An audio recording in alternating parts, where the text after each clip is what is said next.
কথা কি শুনতে পাচ্ছ সবাই?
হ্যালো, আসসালামু আলাইকুম সবাইকে।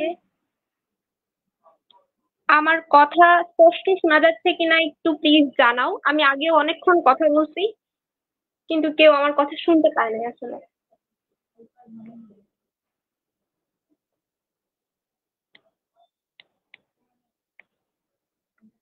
কথা শুনতে পাচ্ছ স্পষ্ট?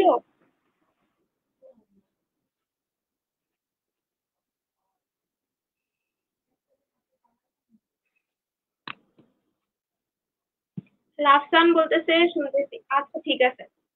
তো আমি এতক্ষণও অনেক অনেক কিছু বলে ফেলছি, কিন্তু দুর্ভাগ্যবশত তোমরা কিছু শুনতে পাও না। ঠিক আছে, চলো আমরা এখন শুরু করি।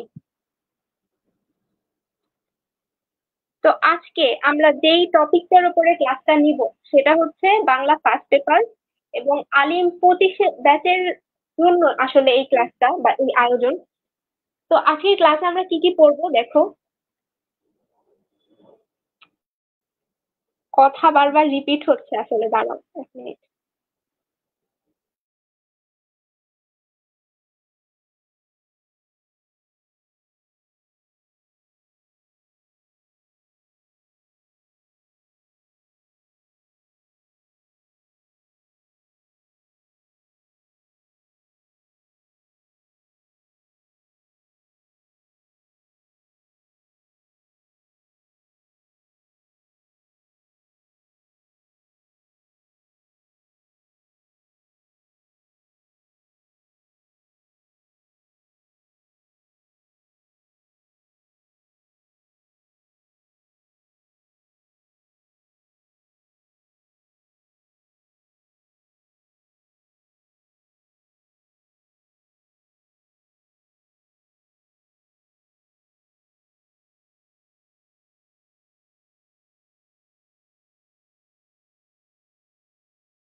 আসসালামু আলাইকুম রহমতুল্লাহ।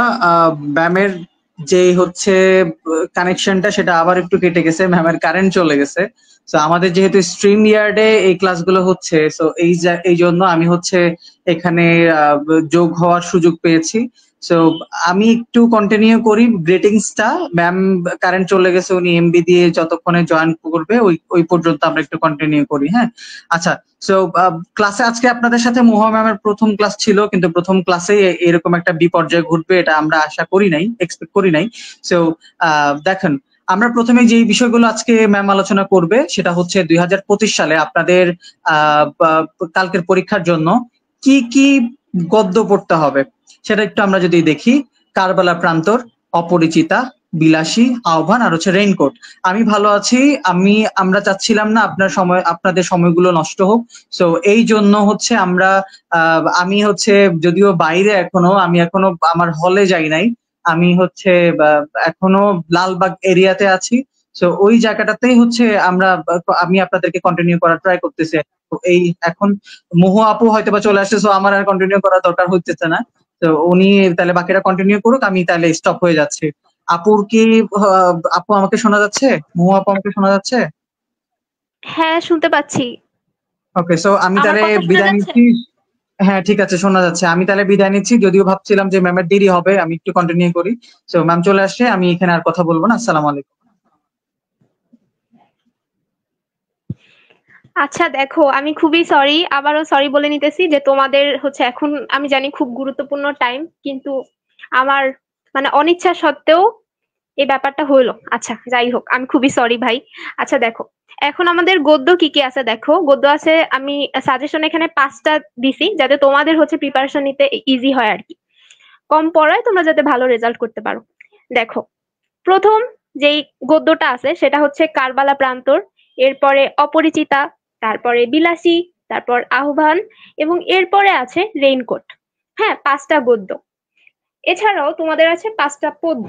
দেখো তো কি কি পদ্য আছে তোমাদের। পদ্য পদ্য মানে কি জানো? পদ্য মানে হচ্ছে কবিতা। আচ্ছা দেখো কয়টা আছে। সুখ, সোনার তরী, প্রতিদান, 18 বছর বয়স, এবং ফেব্রুয়ারি 1969। ঠিক আছে? আমার কথা একদম স্পষ্ট কিনা একটু জানাও, কারণ হচ্ছে যে মোবাইল ডাটা দিয়ে ক্লাস নিচ্ছি, তো আমি জানি না যে কথা স্পষ্ট শোনা যাচ্ছে কিনা আর কি।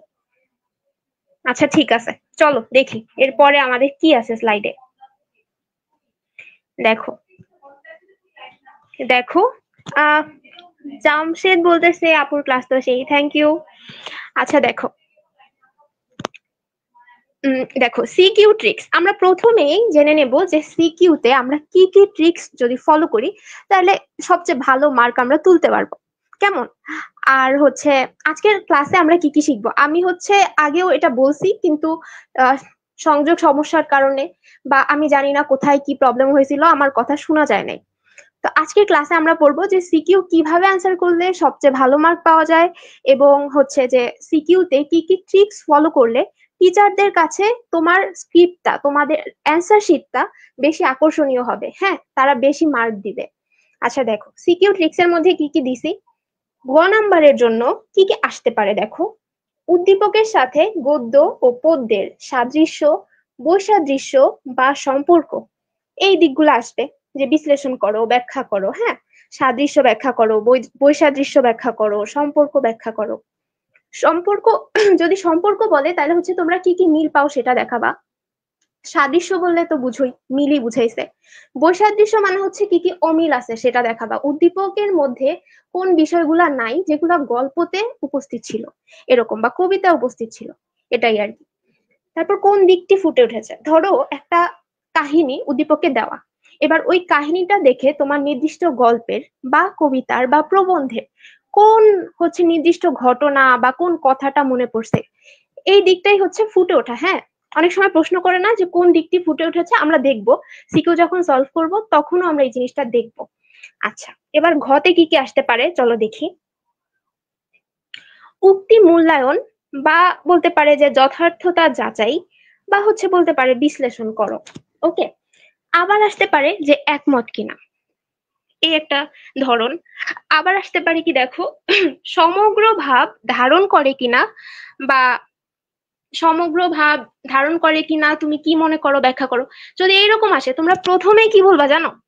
প্রথমেই হচ্ছে প্রথম লাইনেই তোমরা বলে দিবা যে না, সমগ্র ভাবকে ধারণ করে না। কেন ধারণ করে না? আচ্ছা, আমি তোমাকে একটা কথা বলি। আমরা যখন গল্প পড়ি, আমরা যখন প্রবন্ধ পড়ি, যখন একটা কবিতা পড়ি, তখন আমরা কতগুলা লাইন পড়ি, তাই না? কত কথার মাধ্যমে আমরা মূল ভাবটা বুঝি, ঠিক না? এখন তুমিই বলো যে এত বড় গল্প পড়ে আমি যে মূল ভাবটা জানলাম, বুঝলাম, রিয়েলাইজ করলাম, সেটা কি একটা লাইন দিয়ে ফুটিয়ে তোলা সম্ভব? কখনোই না, তাই না? তার মানে কি সমগ্র ভাব কখনো একটা লাইনের মাধ্যমে, একটা বাক্যের মাধ্যমে ফুটায় তোলা সম্ভব না, তাই না? এই কারণে তুমি প্রথম লাইনেই বলে দিবা, ঘ নাম্বারে প্রথমে এক লাইনে বলে দিবা যে না, এটা সমগ্র ভাবকে প্রকাশ করে না। তাইলে তুমি 1 মার্ক পেয়ে যাবা। এরপরে আসবে তোমার ব্যাখ্যা। আচ্ছা চলো, এর পরের স্লাইডে কি আছে আমরা দেখব। চলো দেখি, আমার কথা শোনা যাচ্ছে কিনা বলো বাচ্চারা। আর বাংলা পরীক্ষা নিয়ে তোমরা কোনো টেনশনই করবে না, বুঝছো? বাংলা পরীক্ষা সবারই ভালো হয়, ইনশাল্লাহ তোমাদেরও অনেক ভালো হবে।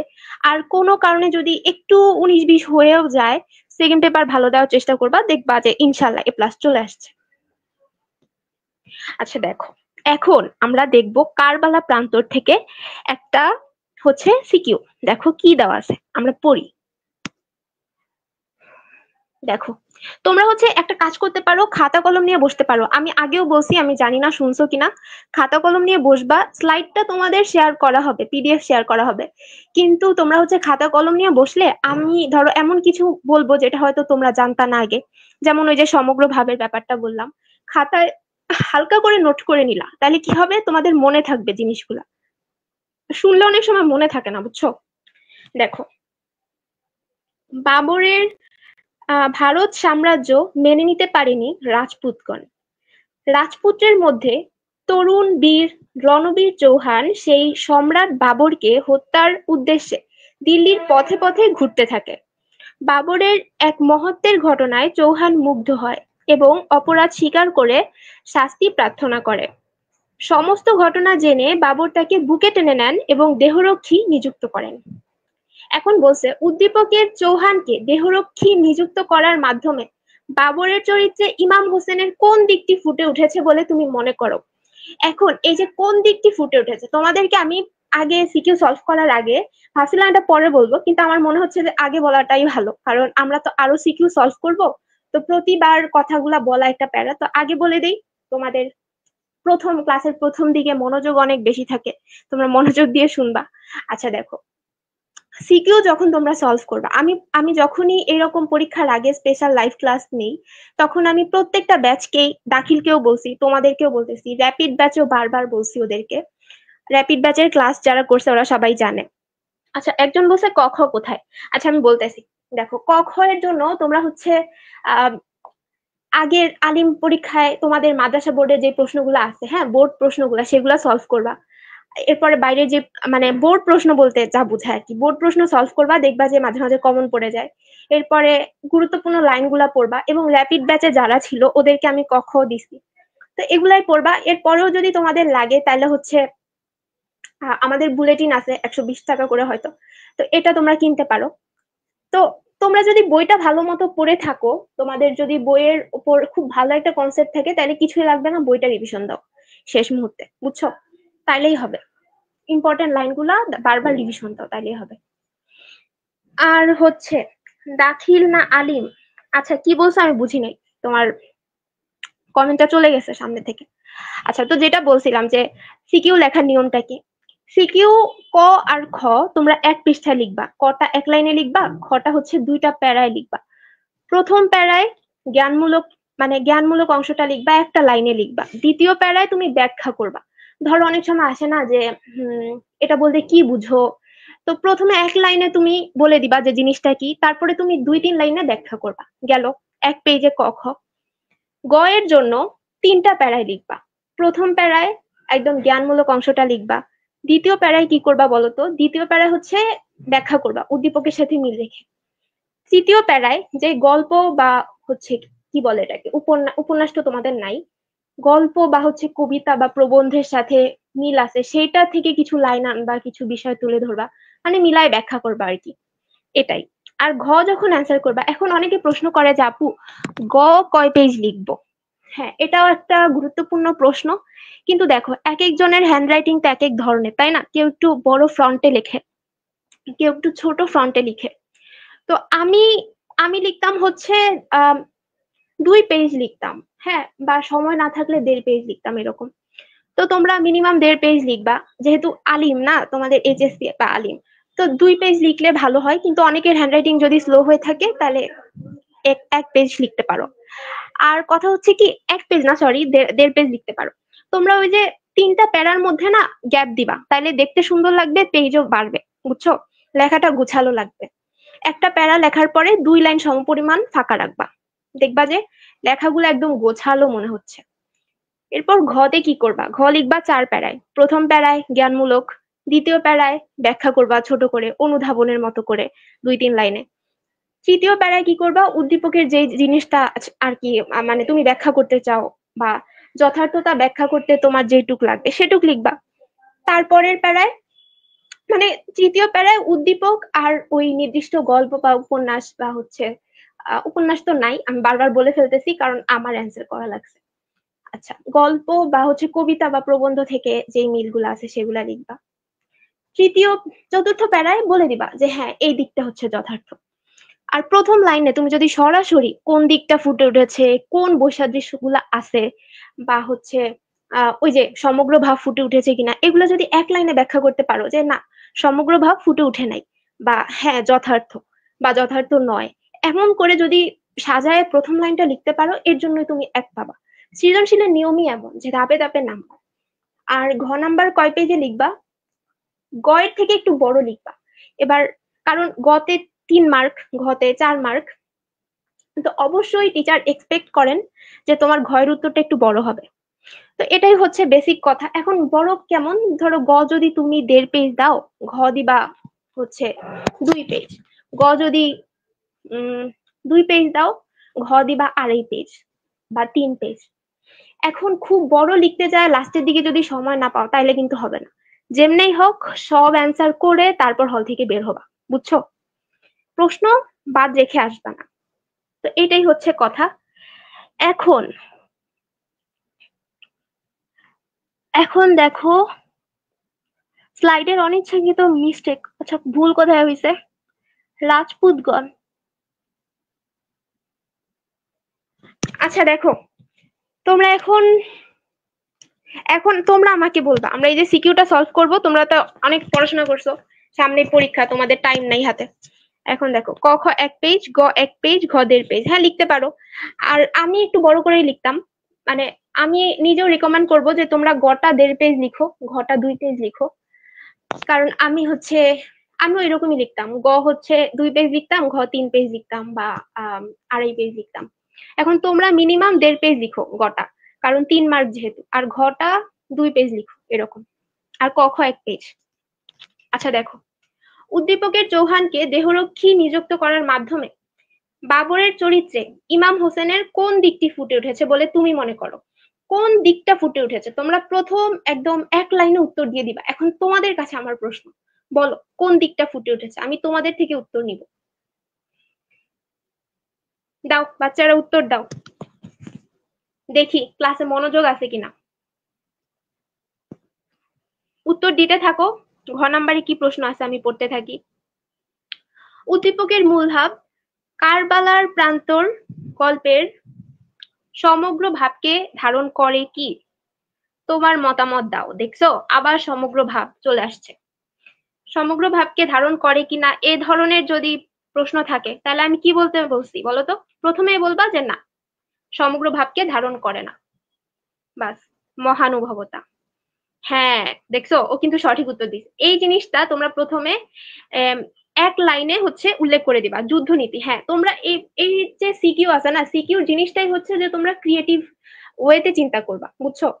সবার উত্তর যে সেম হবে এমন কোনো কথা নাই, কিন্তু তোমার চিন্তা ভাবনা যেন, মানে তোমার চিন্তা ভাবনার পেছনে বা তুমি যে উত্তরটা লিখবা তার পেছনে যেন তোমার কাছে যুক্তি থাকে, এটাই হচ্ছে টিচাররা দেখতে চায়, বুঝছো? সবার উত্তর যে সেম হবে এমন কোনো কথা নাই। কেউ লিখবে মহানুভবতা, কেউ বলবে যে কি বলবে যুদ্ধনীতি, বা এমন বিভিন্ন ধরনের প্রশ্ন দিতে পারে, কিন্তু বিভিন্ন উত্তর দিতে পারে, কিন্তু তুমি যেটাই বলবা তোমার কাছে যেন যুক্তি থাকে, তোমার খাতায় যেন যুক্তি থাকে, বুঝছো? এটা হচ্ছে সাহিত্যের নিয়ম। আমি বাংলা সাহিত্যের স্টুডেন্ট, তো তোমরা বিশ্বাস করতে পারো আমাকে, সাহিত্যের নিয়মই এটা। আচ্ছা চলো, একজন বলছে বাচ্চা না, বড় হয়েছি, আমার কাছে তোরা সবাই বাচ্চা, বুঝছিস? আচ্ছা চলো, এবার পরের সিকিউতে চলে যাব।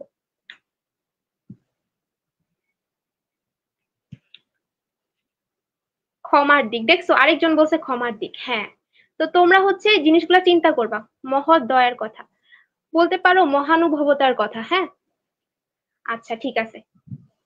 দেখো এর পরের সিকিউটা কি নিয়ে আছে, এরপরে আছে অপরিচিতা থেকে। অপরিচিতা আমার খুবই প্রিয় একটা গল্প ছিল, এবং আই গেস তোমাদেরও প্রিয়, ছেলেদের প্রিয় না মেয়েদের প্রিয়। আচ্ছা ঠিক আছে, দেখো বীর আহমেদ আব্দুল্লাহ বলতেছে রাইট। ঠিক আছে রাইট, ও যেহেতু বলছে, আমার বাচ্চাটা যেহেতু বলছে রাইট, তার মানে রাইট। আচ্ছা চলো দেখি। বিয়ের দিন রিপনের চাচা যখন মনীষার মামার থেকে উপহার উপঢৌকন নিয়ে কথা কাটাকাটি করছিল, তখন রিপন তার বাবাকে বলল, পড়াশোনা শিখে আমি যে কাজ করেছি তাতে আমাদের সংসারের প্রয়োজন মেটাতে পারবো। অন্যের কাছে কেন, যে কাজ করছি তাতে আমার সংসারের প্রয়োজন আমি মেটাতে পারবো। অন্যের কাছে কেন তোমরা এভাবে নিজেদেরকে ছোট করে দিচ্ছ? তোমরা এই বিষয়ে আরেকটা কথাও বলিও না, আরেকটা কথাও না বলে বিয়ের অনুষ্ঠানের কথা শুরু করো। বিয়ে শেষে মনীষা রিপনকে বলল, আজ আমি তোমার আত্মসম্মান বোধ দেখে খুবই খুশি হয়েছি। দেখছো কি একটা কথা বলছে? এই রিপন হচ্ছে সত্যিকারের পুরুষ মানুষ, এবং ভালো মানুষ যাকে বলে, বুঝছো? আর ওই যে অনুপমের কথা তো তোমরা সবাই জানো, আর নতুন করে কি বলবো, মাথা মোটার কথা বলো। আচ্ছা দেখো, ও মাথা মোটাই আসলে। আচ্ছা দেখো, এখানে কি বলতে চাইছে, যে রিপন নামে একটা ছেলে, ওর চাচা হচ্ছে মনীষা, হচ্ছে পাত্রীর নাম। বিয়ে উপলক্ষে ও হচ্ছে মনীষার মানে ওই যে রিপনের চাচা ও মনীষার মামার থেকে উপঢৌকন, উপহার উপঢৌকন মানে হচ্ছে সোজা কথায় যৌতুক চাইছে আর কি। তো যৌতুক চাইছে, কথা কাটাকাটি করছে, তখন রিপন তার বাবাকে বলল যে পড়াশোনা শিখে আমি যা হচ্ছে কাজ করব, সেটা থেকে যা ইনকাম হবে সেটা দিয়ে আমাদের সংসার চলবে, ওর বাসা থেকে কোনো কিছু নেওয়ার দরকার নেই। দেখছো তার মানে কি, রিপন একজন আত্মসম্মান বোধ সম্পন্ন মানুষ, বুঝছো? আচ্ছা দেখো, এখন প্রশ্নটা কি, প্রশ্নটা হচ্ছে গ নাম্বারে লিখছে, উদ্দীপকের রিপনের চাচার মধ্যে অনুপমের মামার কোন দিকটি দেখা যায়, বলো কোন দিকটি দেখা যায়? উম্মে হানি বলে দিছে লোভের দিকটি ফুটে উঠেছে। দেখছো আমি তোমার নাম মনে রাখছি, ও আমার খুব প্রিয় একটা স্টুডেন্ট, আমাদের র্যাপিড ব্যাচের স্টুডেন্ট। আচ্ছা, ইমনও আমাদের র্যাপিড ব্যাচে ছিল। মেরুদণ্ডহীন কাপুরুষ অনুপম, হ্যাঁ। দেখো অনুপমের মামার কোন দিকটি ফুটে উঠেছে, ওই যে লোভের, হ্যাঁ, লোভ সামলাইতে না পারার দিক। তারপর হচ্ছে আহ ওর যে আত্মসম্মান বোধ নাই, হ্যাঁ, কাপুরুষ টাইপের, কাপুরুষ তো অনুপম। মামার ক্ষেত্রে কি বলা যায়, আসলে আমি এই লোকটাকে এত মানে ঘৃণা লাগে, আমি বুঝি না কোন বিশেষণে বিশেষায়িত করা উচিত। তো হ্যাঁ, উনি খুব লোভী ছিল, এই দিকটা ফুটে উঠেছে। আচ্ছা, যৌতুক নেওয়ার দাবি, হ্যাঁ এটাও বলা যায়, কিন্তু মূলত লোভ, লোভ থেকেই তো আসলে যৌতুক নেওয়ার দাবি করছে, তাই না? তো এটা তোমরা এক লাইনে ব্যাখ্যা করবা, অর্থের প্রতি লোভ। লোভ আসলে কারণ এখানে তো ও উপঢৌকন চাচ্ছে, আর আগের বার হচ্ছে গয়নাগাটি চাইছিল, তাই না? আচ্ছা, উদ্দীপকের রিপনের চাচা অনুপমের মামা দুইজনই লোভী, হ্যাঁ ও খুব সুন্দর করে বলছে আর কি কথাটা, এই দিকটি মিল পাওয়া যায়। এরপরে দেখো তোমরা নিজের মতো করে ব্যাখ্যা করবা বাকি দুই প্যারা, ওটা আর আমি বললাম না, তোমাদের উপর ছেড়ে দিলাম, কারণ তোমরা আমার বাচ্চা হইলেও একটু বড় বাচ্চা, তাই না? চিন্তা ভাবনা করতে পারো।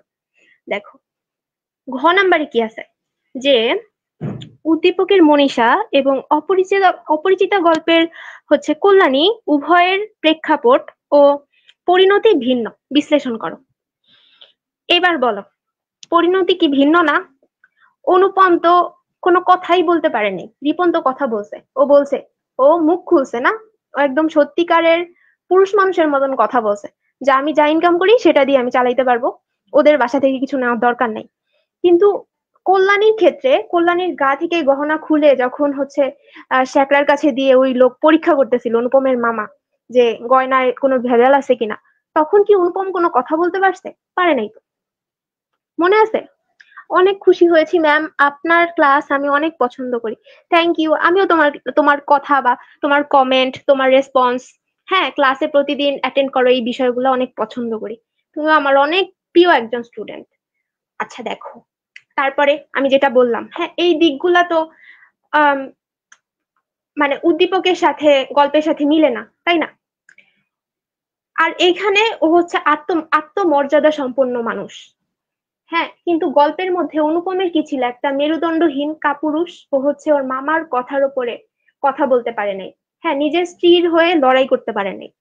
তো এই দিকটা হচ্ছে অমিল দেখা যায়। তারপর পরিণতি ভিন্ন বলতে কি হয়েছে?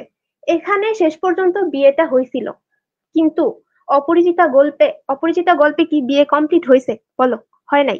কেন হয় নাই? কারণ অপরিচিতা মানে কল্যাণীর বাবা শম্ভুনাথ সেন, উনি খুবই আত্মমর্যাদা সম্পন্ন লোক ছিলেন, এবং উনি হচ্ছে খুবই বিচক্ষণ মানুষ ছিলেন। উনি শেষ মুহূর্তে বিয়েটা ভেঙে দেন, যে না এখানে আমার মেয়ের কোনো সম্মান থাকবে না, তো এখানে বিয়ে দেওয়ার কোনো দরকার নেই, তাই না? তো এই দিকটাই হচ্ছে, তো আমরা বুঝতেই পারতেছি তাই না, যে একজন হচ্ছে, হ্যাঁ জি বলতেছে। আর আরেকজনের কমেন্ট আমি দেখতে পারি নাই। হ্যাঁ, পরিণতি ভিন্ন আমরা দেখতেই পেলাম। তো এই জিনিসটাকে নিজের মতো করে ব্যাখ্যা করে দিবা, তাইলেই পাই যাবা তুমি মার্ক। আর আরেকটা জিনিস, বাংলা পরীক্ষায় দয়া করে বানানগুলা নির্ভুল লেখার চেষ্টা করবা, এবং হাতের লেখা সুন্দর যাদের, তাদের তো অভিনন্দন, তাদের খুব ভালো মার্ক পাওয়ার একটা সম্ভাবনা আছে। এবং যাদের লেখা অত সুন্দর না, তারা কি করবা? তারা হচ্ছে ফ্রেশ করে লেখার চেষ্টা করবা, বুঝছো? তোমার লেখা যাতে স্পষ্ট হয় সেটাই অনেক। তো ফ্রেশ করে লেখার চেষ্টা করবা, আর প্যারা করে লিখবা। প্যারা করে লিখলে কি হয়, যে লেখাগুলো ক্লিন দেখায়, টিচারের বুঝতে খুব সুবিধা হয়। তো এটাই, দেখবা যে ভালো মার্ক চলে আসছে ইনশাল্লাহ। পরের স্লাইডে যাই চলো। এরপর আমরা বিলাসী নিয়ে কথা বলবো। বিলাসীও আমার খুব প্রিয় একটা গল্প। দেখো, বলরাম অসুস্থ হয়ে হাসপাতালে ভর্তি হলে হাসপাতালের নার্স ইভার সাথে পরিচয় হয় আর কি, সরি। সে পরিচয় থেকেই তাদের একসময় বিয়ে হয়। বলরাম এর বাবা ইভার বংশ সম্পর্কে জানার পর কিছুতেই এই বিয়ে মেনে নিতে চায়নি আর কি। এক সময় বলরামের বাবা ছেলের সাথে সম্পর্ক ছিন্ন করে। একদিন বলরাম তার মাকে দেখতে গ্রামে আসলে গ্রামের মানুষ তার উপর লাঠিসোঁটা নিয়ে চড়াও হয় ও তার মুখে থুতু মারে। এরপর থেকে বলরাম ও ইভা আর কখনোই গ্রামে ফিরে যায় নাই। একটা প্রশ্ন কয় মিনিট করে লিখবো? হ্যাঁ, এটাও একটা হচ্ছে গুরুত্বপূর্ণ প্রশ্ন, যে একটা প্রশ্নে কতক্ষণ টাইম দিব। আমি সময় ভাগ করে নিতাম, বুঝছো? আমার সময় যেহেতু 7টা সিকিউ অ্যান্সার করা লাগতো, আমি প্রত্যেকটা সিকিউ এর জন্য 18 মিনিট করে সময় রাখতাম। তো তোমরাও এরকম ভাগ করে নিতে পারো। আচ্ছা ঠিক আছে, চলো এবার বলি। আরেকটা কাজ করতে পারো, পেন্সিল দিয়ে প্রশ্ন পাওয়ার পরে, বুঝছো, পেন্সিল দিয়ে হালকা করে লিখে রাখতে পারো, যে জ্ঞানমূলক অংশটা ছোট্ট করে লিখে রাখলা। কারণ শেষ সময় হয় কি, আমাদের উদ্দীপক পড়ার টাইমটা থাকে না আসলে। সত্যি বলতে আমার নিজেরও থাকতো না। তা আমি কি করতাম, প্রশ্ন পাওয়ার পরে যখন আমি ঠিক করতাম যে আসলে কোনটা কোনটা অ্যান্সার করব, তখন তো আমার উদ্দীপক পড়া হইতো, টুকটাক পড়া হইতো প্রশ্নটা। তখন আমি ছোট্ট করে অ্যান্সারটা হালকা করে লিখে রাখতাম, যাতে ওইটা আমি শুধু বুঝি। এরকম করলে কি হয়, যে পরবর্তীতে তুমি যখন অ্যান্সার করবা সিকিউ, তখন তোমার টাইম অনেক কম লাগবে, বুঝছো? টাইম কম লাগবে এবং তুমি খুব সুন্দর করে সাজায় গুছায় অ্যান্সার করতে পারবা, খুব কম সময়ের মধ্যে অ্যান্সার করতে পারবা, সমস্যা হবে না। আর শেষ সময় গেলে অনেক পারা জিনিসও মনে থাকে না, এই কারণে এই ট্রিক্সটা ফলো করতে পারো। এখন তোমরা আবার কলম দিয়ে গাঢ় করে লিখো না ভাই, প্রশ্নে কিন্তু লেখার নিয়ম নাই। খাতা নিয়ে যাইতে পারে, তখন কিন্তু আমার কোনো দোষ নেই, বলে দিলাম। তারপর দেখো কি আছে। বিলাসী গল্পের খুড়ার মন মানসিকতার কেন যায়নি আপু? কি যায়নি? বুঝলাম না। কি যায়নি? তুমি কি জিজ্ঞেস করলা? বুঝি নাই আমি ভাই। আমাদের ঘড়ি নিতে দেয় না আপু। ঘড়ি নিতে দেয় না? পরীক্ষার কি বলো, ঘড়ি নিতে দেয় না, স্মার্ট ওয়াচ নিতে দেয় না, নর্মাল ঘড়ি তো নিতে দেয়। 20 মিনিট, হ্যাঁ লিখতে পারো। আমি একটা সিকিউতে 18 মিনিট দিতাম, আসলে 18 মিনিট দেওয়াই ভালো বুঝছো, কারণ পরীক্ষার হলে তোমার আরো অনেক কাজ থাকবে, তোমার খাতা সেলাই করতে হবে, মার্জিন করতে হবে। তো 18 মিনিট নিলে মোটামুটি ভালো, 18-19 মিনিট, সর্বোচ্চ 20 মিনিট, এর বেশি না। আচ্ছা দেখো, বিলাসী গল্পের খুড়ার মানসিকতার সাথে, মন মানসিকতার সাথে বলরামের বাবা ও তার গ্রামবাসীদের মানসিকতার কতটুকু মিল রয়েছে, বলো কতটুকু মিল রয়েছে। একজন বলতেছে আপু, ও আপু বলেন ভাইয়া আপনার কি প্রশ্ন। আচ্ছা দেখো কতটুকু মিল রয়েছে, আমি তো বলবো অনেকটাই মিল রয়েছে। কেমন মিল? ওই যে আম, কি জানো, ওর নাম কি, বিলাসী গল্পে যে খুড়োটা ছিল, ঠিক না, মৃত্যুঞ্জয়ের খুড়ো, ওই লোক কি করতো, ওই মৃত্যুঞ্জয়ের জায়গা জমি হাতানোর জন্য হচ্ছে ওকে গ্রামবাসীদের চোখে খারাপ করার জন্য উঠে পড়ে লাগছিল, তাই না? বিলাসীকে যখন বিয়ে করলো তখন গ্রামবাসীকে উস্কায় নিয়ে, মানে উস্কায় নিয়ে বলতে তুলে নিয়ে না, উস্কে দিয়ে, মানে কি বলে এটাকে, উম ওই খেপায় তুলে আর কি নিয়ে গেছিল, যাতে ওরা মৃত্যুঞ্জয়কে মারধর করে, বিলাসীকে মারধর করে এবং গ্রাম থেকে তাড়ায় দেয়, এবং সেটাই কিন্তু হয়েছিল, তাই না? এরপরে হচ্ছে মৃত্যুঞ্জয় যায় ওর শ্বশুরের যেই পাড়া আর কি, ওইখানে যায় বসবাস শুরু করছিল মৃত্যুঞ্জয় এবং বিলাসী। তার মানে সম্পূর্ণ মিলই বলা যায়, অনেকটাই মিল, বা সম্পূর্ণ মিল তোমরা এরকম লিখতে পারো। আচ্ছা দেখো, সম্পূর্ণ মিল, হ্যাঁ, যেহেতু চরিত্রের কথা উল্লেখ করে দিছে তার মানে সম্পূর্ণই মিল আছে। কিন্তু যদি বলতো যে সম্পূর্ণ ভাব প্রকাশ করে কিনা, তখন কিন্তু প্রকাশ করতো না, কারণ ওই গল্পে আরো অনেকগুলা বিষয় ছিল ছোটখাটো, যেগুলা এখানে নাই। আচ্ছা দেখো, মৃত্যুঞ্জয় ও বলরাম দম্পতির পরিণতির মধ্যে কিছু মিল থাকলেও উদ্দীপকটি বিলাসী গল্পের সমগ্র ভাবকে ধারণ করে না। ব্যাখ্যা করো। দেখছো, বলছি না, সমগ্র ভাবকে ধারণা করে, কি ধারণ করে না। কেন ধারণ করে না বলতো, কি কি অমিল আছে যেগুলা হচ্ছে উদ্দীপকে নাই কিন্তু আমাদের বিলাসী গল্পে ছিল? তোমরা বলো কি কি দিক আছে। সমগ্র ভাবকে ধারণ করে না, আমি বলছিলাম না, একটা নির্দিষ্ট ঘটনা তো ওই গল্পের পুরা ভাবকে ধারণ করতে পারবে না, তাই না? এখানে শুধু ছোটখাটো করে একটা ব্যাখ্যা দিছে বা একটা ঘটনার কথা বলছে, কিন্তু আমাদের গল্পটা তো আপুকে তাদের আপুকে তাদেরকে ছিন্ন করতে চাইতো, মানে বুঝি নাই, প্রশ্ন বুঝি নাই। দেখো, তো সেটাই বললাম, সমগ্র ভাবকে যে প্রকাশ করে না, বুঝলাম। এখন কোন কোন দিকগুলো অমিল আছে তোমরা বলো, কয়েকটা অমিলের কথা বলো, যেগুলা বিলাসী গল্পে ছিল কিন্তু হচ্ছে উদ্দীপকে নাই, বলো তো।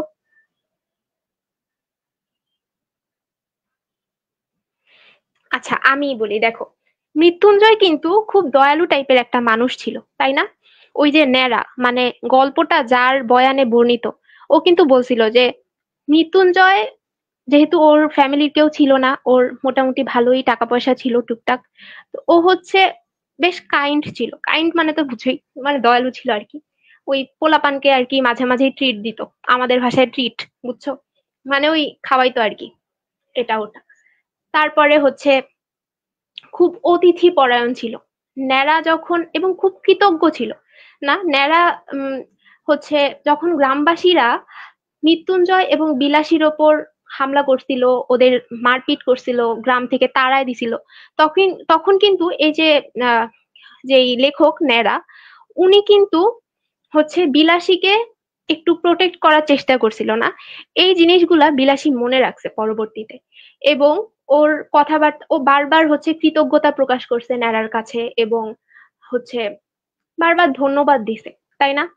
এরপরে শেষের দিকে ওই যে ন্যাড়া যখন বিলাসীদের বিলাসীদের কাছে গেল, মানে হচ্ছে মৃত্যুঞ্জয়ের শিষ্য হইল না, ওই যে সাপ খেলা শিখানো, তারপর সাপকে বশ করার জন্য ওর খুব শখ ছিল যে সাপকে বশ করবে, তো মৃত্যুঞ্জয়কে গুরু মেনে ও হচ্ছে শিষ্য হয়েছিল। তখনও কিন্তু ওদের মধ্যে আতিথেয়তার একটা ব্যাপার ছিল, হ্যাঁ, মানে অতিথিকে আপ্যায়নের একটা ব্যাপার ছিল, বা হচ্ছে আম, হ্যাঁ, অতিথি আপ্যায়নের একটা ব্যাপার ছিল এবং মহানুভবতার ব্যাপার ছিল, যে জিনিসগুলা হচ্ছে এই এর মধ্যে নাই, কি বলে, উদ্দীপকের মধ্যে নাই। আরেকটা ব্যাপার আমি তোমাদেরকে বলি, তোমরা গল্পটা পড়ার সময় খেয়াল করছো কিনা জানি না, সাপুড়েরা কি করে জানো, গাছের বিক্রি করে, শেকড় টেকড় বিক্রি করে। তো স্বাভাবিকভাবে মৃত্যুঞ্জয়রাও এটা করতো। তো এই বিষয়ে ঘোর বিরোধী কে ছিল বলতো? ঘোর বিরোধী ছিল হচ্ছে বিলাসী। ও কিন্তু মানা করছিল যে আসলে এই জিনিসগুলা, মানে ও বিশ্বাস করতো যে এগুলা আসলে, বিশ্বাস করতো কি, ও তো জানতোই যে এগুলো আসলে মিথ্যা কথা। গাছের শেকড় টেকড় দিয়ে আসলে বিষ প্রতিহত করা যায় না, বা সাপকে পোষ মানানো ভাবে যায় না। তো গাছের শেকড় বিক্রির ব্যাপারে মৃত্যুঞ্জয়কে কিন্তু নিষেধ করছিল বিলাসী, যেই জিনিসটা এই গল্পের মানে উপন্যাসের, সরি উপন্যাসের না, উদ্দীপকের মধ্যে নাই, কিন্তু আমরা গল্পের মধ্যে দেখছি। বুঝছো? মানে কি এখানে কি দেখা যায় যে আহ বিলাসী যথেষ্ট, বিলাসীর মধ্যে যথেষ্ট সততা ছিল, তাই না? ও সত্যবাদী ছিল, সৎ ছিল, যে জিনিসটা হচ্ছে উদ্দীপকে আমরা দেখতে পারি নাই। আচ্ছা চলো এর পরের স্লাইডে আমরা চলে যাই। এবার আমরা পড়বো আহ্বান নিয়ে। গ্রামের হামিদ জমিদারের বাড়ির পাশে বাস করত গরিব বাসন্তীর মা। আচ্ছা, অনেকদিন হলো বিলাসীর আত্মহত্যা, হ্যাঁ এই জিনিসটাও একটা গুরুত্বপূর্ণ জিনিস।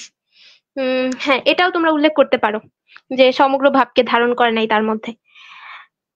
আচ্ছা দেখো, অনেকদিন হলো অসুখের কারণে তাকে দেখা যাচ্ছিল না। হঠাৎ একদিন জমিদার বাড়িতে জমিদারকে কিছু আতাফল দিয়ে বলল, এগুলো তোমার জন্য এনেছি, খুব সুমিষ্ট ফল, আমার নিজের গাছের। জমিদার বলল, অনেকদিন তোমাকে দেখি না, এখন না এলে হয়তো তোমার কথা মনে হতো না।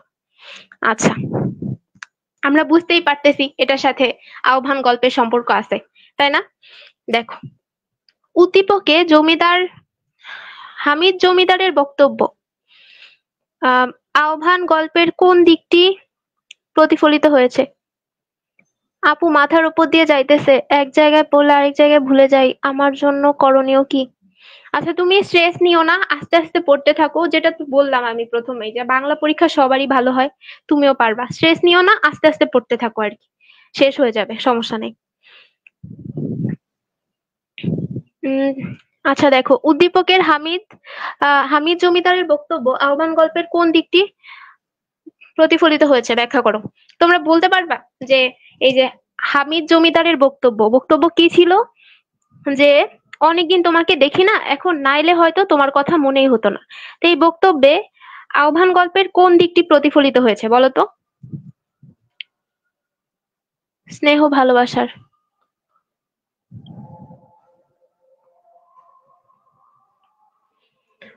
বিলাসী গল্পে তাদের ছিন্ন করতে চাইতো, তাদের ছিন্ন করতে চাইতো মানে কি? আমি তোমার প্রশ্ন বুঝতেছি না, আগেও একবার প্রশ্ন করছো, বুঝি নাই। তো তোমরা এই উত্তরটা দাও যে কোন দিকটা প্রতিফলিত হয়েছে। স্নেহ ভালোবাসা মমতার দিকটি। তোমরা প্রশ্ন বুঝো নাই, দেখো আমি বলি। আহ মমতার দিকটা তো বটেই, কিন্তু জিনিসটা এইভাবে ব্যাখ্যা করা যায় যে আহ্বান গল্পে ওই বৃদ্ধা মহিলাকে রেখে যখন ওই লেখক হচ্ছে আহ চাকরি সূত্রে চলে যায় আর কি, তখন কিন্তু তার কথা একদম ভুলেই গেছিল। এরপরে আবার যখন গ্রামে আসে তখন আবার তার সাথে দেখা হয়, তখন তার আসলে মনে পড়ে, এবং আম নিয়ে আসছিল, একটা ব্যাপার ছিল না, একটা ঘটনা আছে যে আম দিয়ে গেছিল। তো হ্যাঁ এই দিকটাই, যে ওনার স্নেহ দেখে ওনার হচ্ছে লেখকের প্রতি যে টান, মানে গল্পের কথা বলতেছি, লেখকের প্রতি ওনার যে টান ছিল, একটা ভালোবাসা ছিল, তো ওই দিকটা প্রতিফলিত হয়। এবং লেখকের কাছে হয়তো উনি প্রথম দিকে কিছুই ছিল না, কিন্তু ওই মহিলার কাছে, ওই বৃদ্ধার কাছে লেখক অনেক বড় কিছু ছিল, নিজের সন্তানের মতো ভাবতো আর কি, যে জিনিসটা আমরা উদ্দীপকেও দেখতেছি, তাই না? এই দিকটাই প্রতিফলিত হয়। এরপর ঘ নাম্বারে কি আছে দেখো, নিঃস্বার্থ ভালোবাসা, অভিমান, অকৃত্রিম টান, অসহায়ত্বে ভরা ছিল আহ্বান গল্প, যা উদ্দীপকে পাওয়া যায় না। তোমরা কি এটা বিশ্বাস করো যে উদ্দীপকে সম্পূর্ণ ভাবটা আসে নাই? বিশ্বাস করো তো না? আমি বলছিলাম যে একটা ছোট হচ্ছে কাহিনী পড়ে আমরা পুরা গল্পটার মূল ভাব খুঁজে পাবো না, কিছু না কিছু মিসিং থাকবেই। এখন তোমরা বলো, হ্যাঁ বৃদ্ধার খোঁজ নেওয়ার দিকটি ও খুব সুন্দর করে বলছে, স্পেসিফিক ভাবে বলছে, এরকম উত্তরই আমি চাইতেছিলাম। উত্তরগুলো আপনি হালকা ধারণা দিলে ভালো হয়। আমি দিচ্ছি তো, হালকা ধারণাই তো দিচ্ছি। দেখো, প্রথমে আমি জানতে চাচ্ছি, দেখতে হবে না যে তোমরা কি পড়ছো?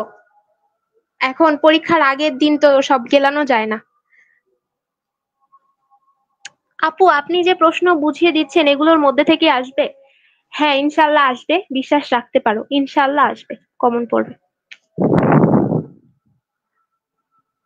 আচ্ছা, এখন তোমরা বলো, এটা তোমাদের উপর আমি ছাড়লাম, তোমাদের বলতে হবে। আম, শসা, দুধ ইত্যাদি। হ্যাঁ। কচি শসা দিয়ে গেল, হ্যাঁ। তোমরা তো ভালোই পড়াশোনা করছো। দেখো, তার মানে কি, যে নিঃস্বার্থ ভালোবাসা, অভিমান, অকৃত্রিম টান, অসহায়ত্বে ভরা ছিল আহ্বান গল্প। অসহায়ত্বে কেন? কারণ বৃদ্ধার কিন্তু আর কেউ ছিল না, তাই না? তিনকুলে কেউ ছিল না আর কি, ওর ছেলে মেয়ে টেলে মেয়ে কেউ ছিল না।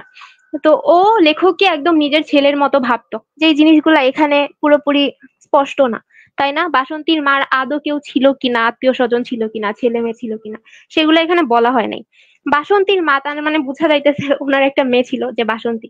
এখন সেই জিনিসটা তো উদ্দীপকে খুব সুন্দর করে বলে নাই না, যে ওরা কোথায় আছে বা কি, আদৌ ওরা বেঁচে আছে কিনা, বা ওর সাথে থাকে কিনা, বাসন্তীর মার সাথে থাকে কিনা। তো এই জিনিসগুলো সুন্দর করে ফুটায় তুলবা, ব্যাখ্যা করবা আর কি, সুন্দর করে লিখবা নিজের মতো করে। আমি যেটা বললাম যে সাহিত্য তোমরা পড়ছো, গল্পগুলা পড়ছো, এখন নিজের মতো করে ব্যাখ্যা করবা, নিজের মতো করে যুক্তি দিবা। ঠিক আছে, চলো এবার পরের স্লাইডে চলে যাই আমরা।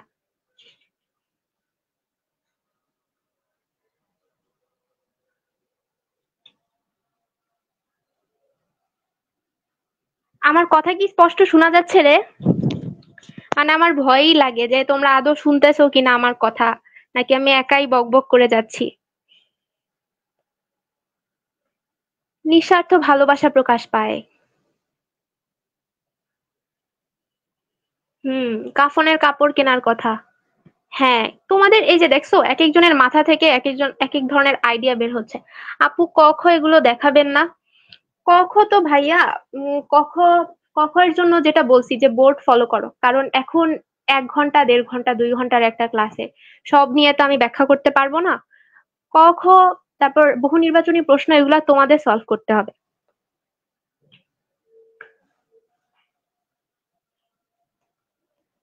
চলো এবার পরের স্লাইডে আমরা চলে যাই। বুড়িকে দেখার মতো কেউ ছিল না, হ্যাঁ, বুড়িকে দেখার মতো কেউ ছিল না।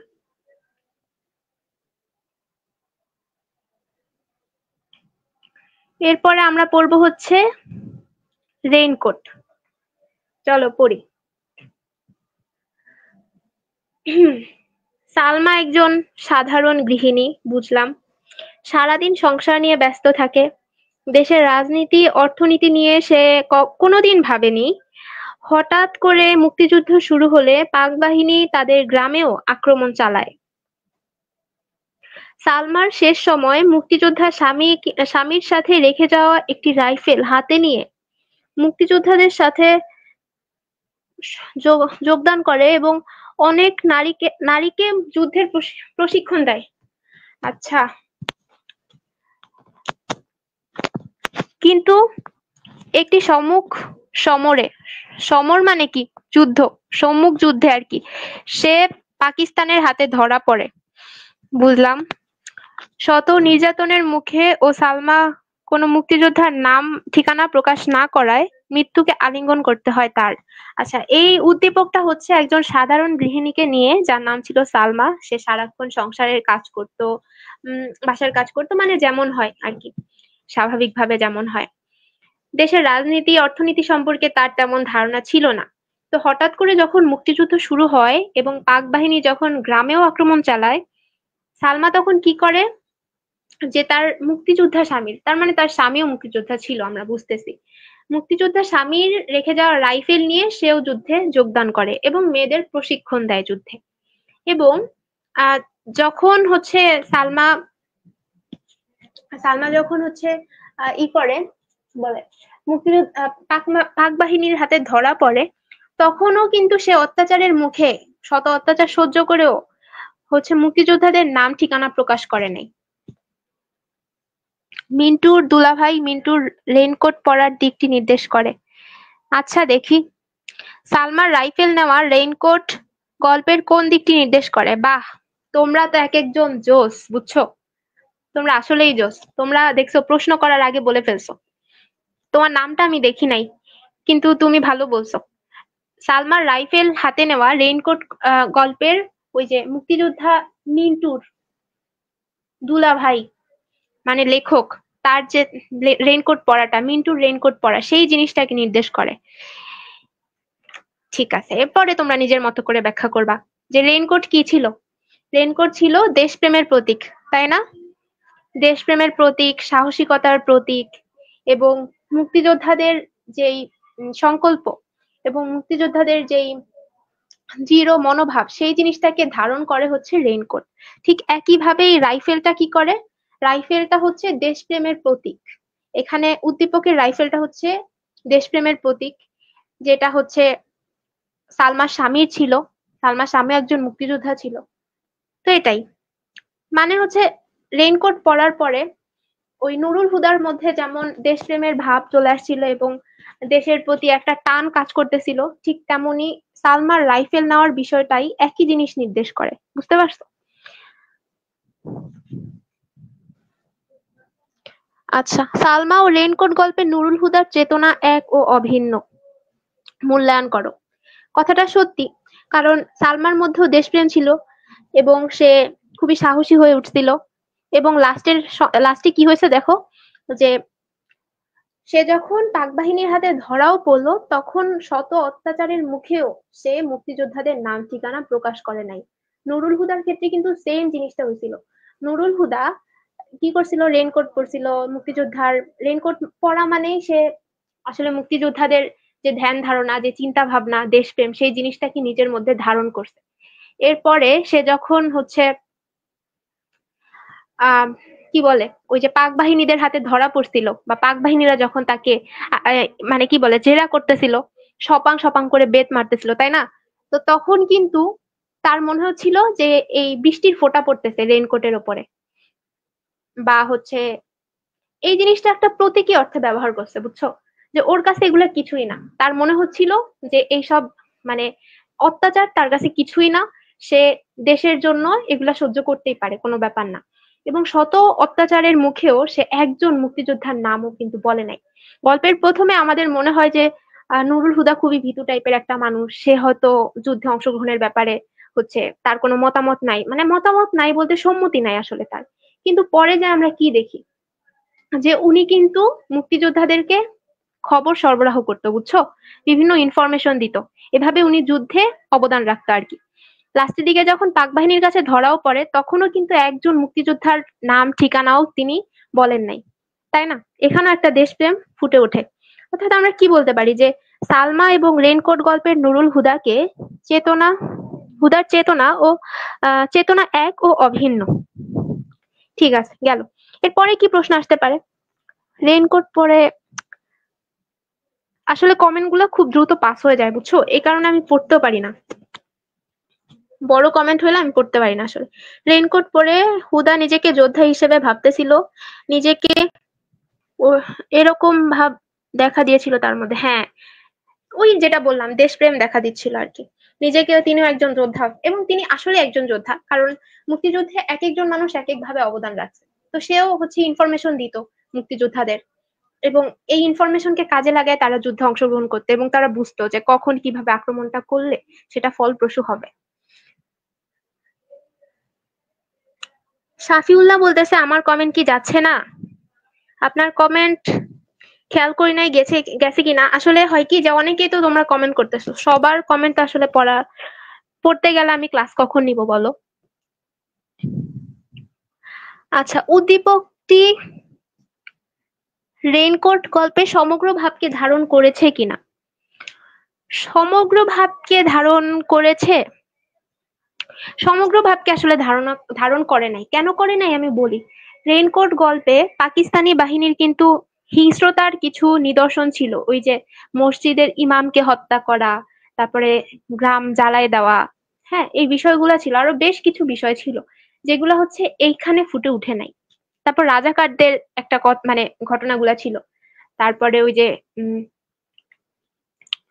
বিভিন্ন জিনিস ছিল আর কি, বৃষ্টির সাথে তুলনা করছে এবং মৌসুমের একটা ব্যাপার ছিল, যে মুক্তিযোদ্ধার সময় বাংলাদেশের আবহাওয়া কিভাবে যুদ্ধে হেল্প করছে, এই বিভিন্ন বিষয় ছিল।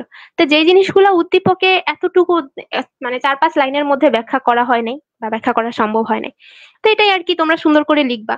প্রথমেই একদম জ্ঞানমূলক অংশটা এমন হবে যে উদ্দীপকটি রেইনকোট গল্পের সমগ্র ভাবকে ধারণ করেনি, বাস। এরপরে তোমরা হচ্ছে ব্যাখ্যা করবা বাকি 3 প্যারায়। আচ্ছা, এরপরে আমরা চলে যাই পরের স্লাইডে।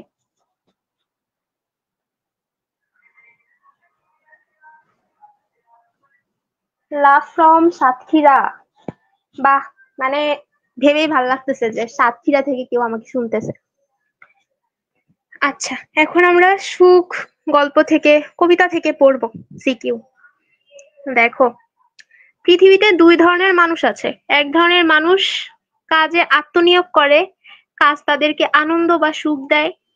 আরেক ধরনের মানুষ আছে যারা সুখের আশায় অলীক কল্পনা করে, মনে করে একদিন তারা সুখ পেয়ে যাবে, একদিন সমস্ত সুখ তাদের হয়ে যাবে। তারা ধন সম্পদ অর্থকড়িতে সুখ খোঁজাখুঁজি করে, কিন্তু সুখ আর আসে না। সুখ আসে পরহিতকর ভালো কাজের মাধ্যমে। পরহিতকর মানে কি? পরের হিত করে এমন কাজ। হিত মানে কি? পরের ভালো করে আর কি, এমন কাজ। অন্যের ভালো করে এমন কাজ, অন্যের উপকার করা আর কি বুঝাইছে। এজন্য সুখ খুঁজতে নেই।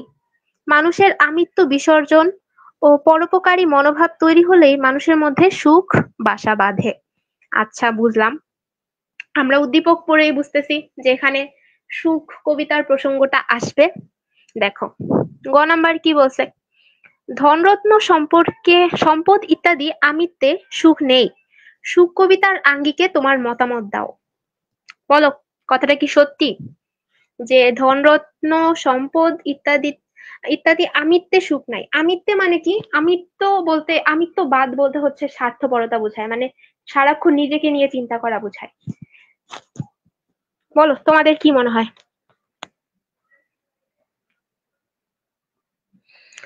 উদ্দীপকটি সুখ কবিতার সমগ্র ভাবকে ধারণ করে কিনা মূল্যায়ন করো। আপু, জ্ঞানমূলক আর অনুধাবনমূলক পড়লে কি? দেখতে পারি নাই ভাই, কমেন্ট চলে গেছে। পরোপকারেই সুখ।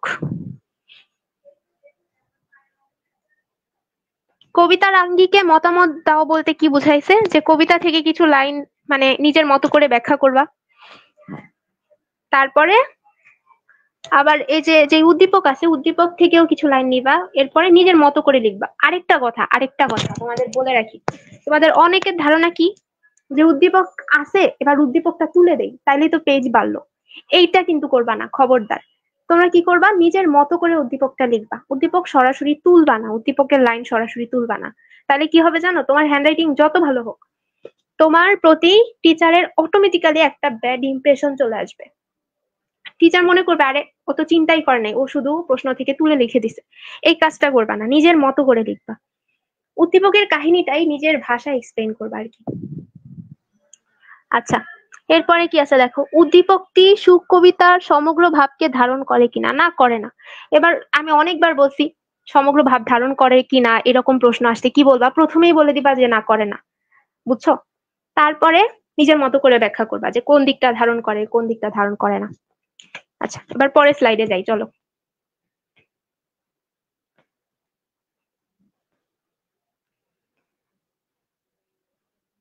তোমরা এখন হচ্ছে বিশ্বাস রাখো, বুঝছো? এত কনফিউশন রাখো না যে আপু কমন পড়বে কিনা, কমন পড়বে না কিনা, মানে কি হবে না হবে, এত টেনশন করার দরকার নাই। তোমরা পড়ো, রিল্যাক্সে পড়ো, ইনশাল্লাহ কমন আসবে। আমাকে একটু বিশ্বাস করো, আমাদের এলপিএস এর উপর ভরসা রাখো, কমন আসবে ইনশাল্লাহ। এবং কোনো কারণে যদি ধরো 2-1টা প্রশ্ন কমন নাও পড়ে, তুমি প্রশ্ন দেখেই বুঝবা, মানে আমি যেভাবে এক্সপ্লেন করে দিতেছি আমার বিশ্বাস যে তোমরা বুঝবা।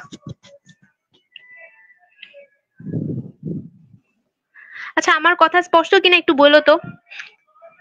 আপু, ভিডিও সেভ করে রাখেন প্লিজ। ভিডিও সেভ করে রাখা হবে, টেনশন করো না তোমরা। দেখো, সোনার তরী থেকে আমাদের একটা সিকিউ আসছে। আচ্ছা, আমার কথা স্পষ্ট কিনা একটু জানাও। আর আমি খুবই সরি, আমি আসলে হোস্টেলে থাকি, তো এখন ব্যাকগ্রাউন্ডের অনেক হচ্ছে সাউন্ড আসতে পারে। এবং আমি এর জন্য দুঃখিত, কিন্তু কিছু করার নেই আমার।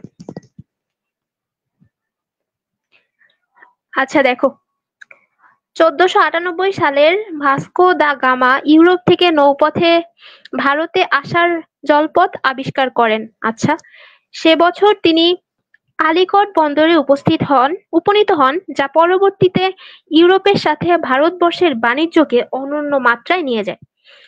1501 সালে ভাস্কো দা গামা দ্বিতীয়বারের মতো ভারতের কানানোরে আসেন এবং একটি বাণিজ্য কুঠি স্থাপিত করেন।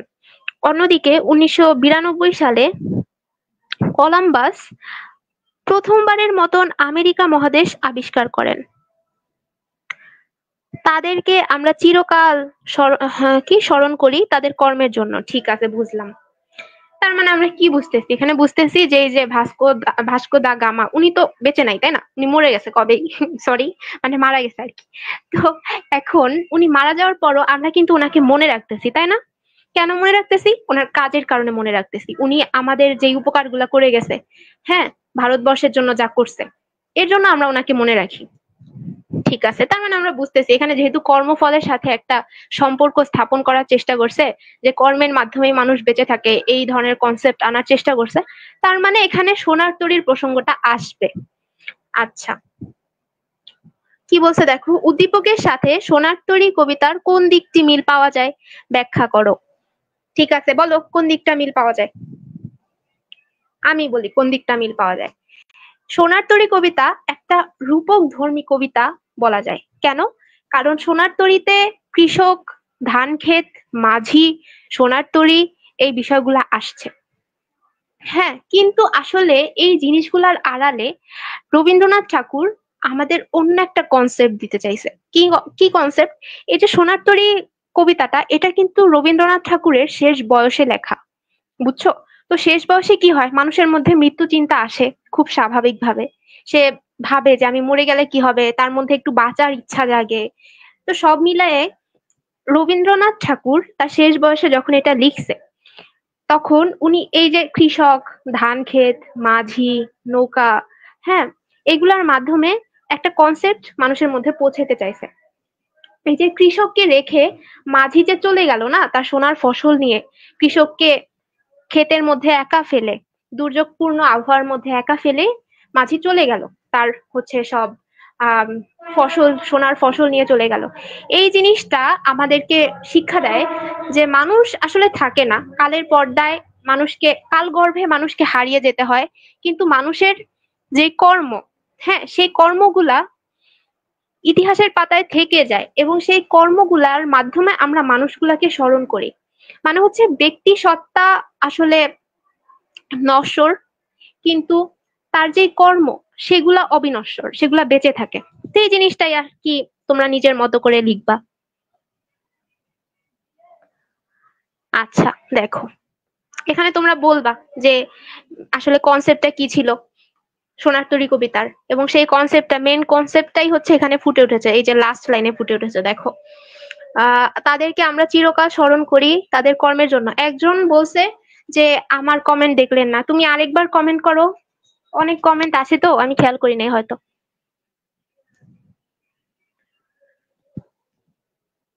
আচ্ছা দেখো, ঘ নাম্বারে কি আছে, মানুষ চিরঞ্জীব নয়, কিন্তু কর্মই মানুষকে টিকিয়ে রাখে। তুমি কি একমত?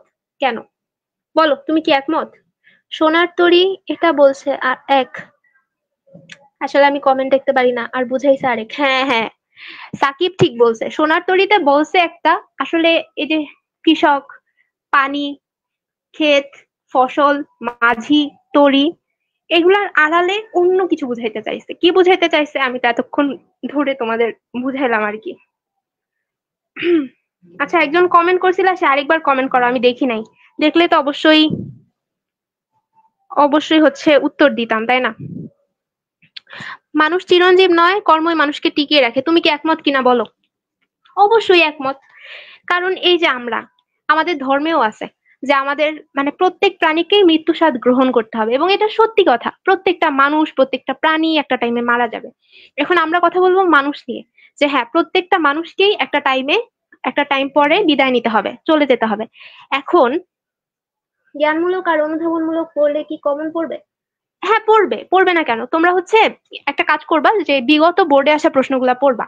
আমাদের সময় কি হইতো, আমি হচ্ছে নর্মাল জেনারেল লাইনে পড়ছি আর কি, এবং আমি সায়েন্সের ছিলাম, তো আমি ইতিহাস সম্পর্কেও জানি না। উদ্দীপকটা ইতিহাস থেকে করছে। তো যাই হোক, আমার যে কারিকুলাম ছিল সেখান থেকে আমি দেখছি অনেক কিছু কমন পড়ে, বুঝছো, আগের বোর্ড থেকে কমন পড়ে।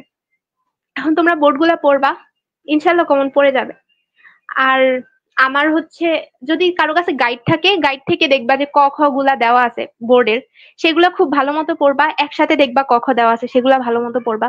আর আরেকটা কথা, তোমরা সিকিউ যখন নির্বাচন করবা যে তোমরা আসলে পরীক্ষায় কোন কোন সিকিউ আনসার করবা, সেটা কিভাবে নির্বাচন করবা? যেই সিকিউর ক খ তোমরা ভালোভাবে পারবা সেটা, এবং গ ঘ একদম ক্লিয়ারলি তোমরা ব্যাখ্যা করতে পারবা, জ্ঞানমূলক অংশটা সুন্দর করে লিখতে পারবা, সেই সিকিউ গুলা তোমরা পরীক্ষায় অ্যান্সার করবা। আচ্ছা, জি আমি একমত না। কেন একমত না তুমি? হুম, মানুষ তো চিরঞ্জীব না, সত্যি কথা। মানুষ কি চিরকাল বেঁচে থাকবে? থাকবে না। একটা টাইম পরে মানুষ মরে যাবে, এটা স্বাভাবিক। কিন্তু মানুষের কর্ম, মানুষের কাজকর্ম, সেটাই মানুষকে বাঁচায় রাখে। এবার কেউ যদি ভালো কাজ করে, তাইলে আমরা তাকে স্মরণ করি, তাকে শ্রদ্ধা করি মৃত্যুর পরেও, যে না সে ভালো ছিল বা সে এই জিনিস রচনা করছে। হ্যাঁ, ধরো যেসব কবি আছে তাদের লেখাগুলো আমরা এখনো পড়তেছি, তারা কিন্তু বেঁচে নাই, কিন্তু তাদের লেখা আমরা পড়ি, মুগ্ধ হই। আবার যারা হচ্ছে খারাপ কাজ করে, যারা তাদের কর্মের কারণে তারা সারা জীবন আমাদের কাছে ঘৃণার পাত্র হয়ে থাকে, যেমন মির্জাফর আর কি। আচ্ছা, তো এই জিনিসগুলো নিজের মতো করে ব্যাখ্যা করবা, 4 প্যারায়, বারবার বলতেছি। কেউ কিন্তু আমার গাইড পরীক্ষার হলে নিয়ে যেও না, কেউ কিন্তু আবার গাইড পরীক্ষার হলে নিয়ে যাও না। হ্যাঁ, খবরদার, পরীক্ষার হলে কিন্তু গাইড নিয়ে যাবা না। তোমরা সবাই সৎ স্টুডেন্ট, বুঝছো, সৎ বাচ্চা। মানে সৎ বাচ্চা বলতে সততা আছে তোমাদের মধ্যে, এমন বাচ্চা। আচ্ছা চলো, এরপরের স্লাইডে চলে যাই। প্রতিদান। কুরাইশদের অত্যাচারে আঘাতে দিশেহারা হয়ে আল্লাহর নির্দেশে 622 খ্রিস্টাব্দে মদিনায় হিজরত করেন হযরত মুহাম্মদ সাল্লাল্লাহু আলাইহি ওয়াসাল্লাম। 630 খ্রিস্টাব্দে মক্কা বিজয়ের পর তিনি মক্কাবাসীকে ক্ষমা করে দেন এবং মক্কাবাসীর নিরাপত্তা নিশ্চিত করেন। উদ্দীপকের প্রতিদান উদ্দীপকের প্রতিদান কবিতার কোন দিকটি সাদৃশ্য রয়েছে? আচ্ছা, উদ্দীপকটিতে প্রতিদান কবিতার কোন দিকটি ফুটে উঠেছে বা সাদৃশ্য রয়েছে, এরকম ব্যাখ্যা করতে হবে। বলো কোন দিকটা ফুটে উঠেছে? ওই যে ক্ষমাশীলতা, তাই না? তারপরে দেখো, একজন বলছে গ টা আরেকবার। দেখো, আমি যদি একটা জিনিস বারবার এক্সপ্লেন করি তাহলে কি হবে, ক্লাসটা অনেক লেন্দি হয়ে যাবে। এখানে অনেকে আছে যারা হচ্ছে ক্লাসটা করার পর নিজে একটু পড়বে, তো তোমরা কি করবা, ক্লাস শেষ হলে ক্লাসটা হচ্ছে একটু দেখে নিও আবার, তাহলেই হবে। আচ্ছা দেখো, এরপরে কি আছে। উদ্দীপকের মূলভাব ও প্রতিদান গল্পের মূলভাব একই সূত্রে গ্রথিত, উক্তিটি ব্যাখ্যা করো। একই সূত্রে গ্রথিত মানে হচ্ছে একই সূত্রে গাথা কিনা, হ্যাঁ, মূলভাব একই কিনা, মূল কনসেপ্ট একই কিনা, এটাই আর কি তোমার ব্যাখ্যা করতে হবে। মহুয়া কার নাম? আমার নাম, আবার কার নাম? দেখো, তো এখানে কি বলছে দেখো, যে একই সূত্রে গ্রথিত। হ্যাঁ, একই সূত্রে গ্রথিত। কেন? কারণ আমরা যে প্রতিদান গল্পটা যে পড়ছি জসিমউদ্দিনের লেখা, সেখানেও উনি বারবার বলছে যে আমাদের সাথে মানুষ যাই করুক, আমাদের উচিত মানুষকে ক্ষমা করে দেওয়া। হ্যাঁ, যে মরে দেয় বিষে ভরা বান, তারে দেই আমি বুক ভরা গান, এমন একটা কবিতা ছিল, মানে এমন কিছু লাইন ছিল।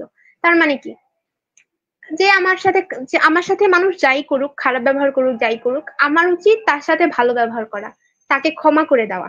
তো তার মানে কি, একই সূত্রেই তো গ্রথিত, তাই না? ঠিক আছে, চলো এবার পরের স্লাইডে যাই। আই গেস তোমরা প্রতিদান কবিতা থেকে যাই আসবে খুব ভালো মতো অ্যান্সার করতে পারবা, বুঝছো, কারণ এটা খুবই ইজি ব্যাখ্যা করা। আর কবিতাগুলা তোমরা, যেহেতু তোমাদের কবিতা খুবই কম, আমাদের সময় অনেক কবিতা পড়া লাগছে, বুঝছো, অনেকগুলা পড়া লাগছে। আম গল্প অনেকগুলা পড়া লাগছে। তো তোমরা কি করবা, যেহেতু 5টা দিলাম কবিতা, তোমরা বারবার কবিতা পড়বা, রিডিং পড়ে যাবা।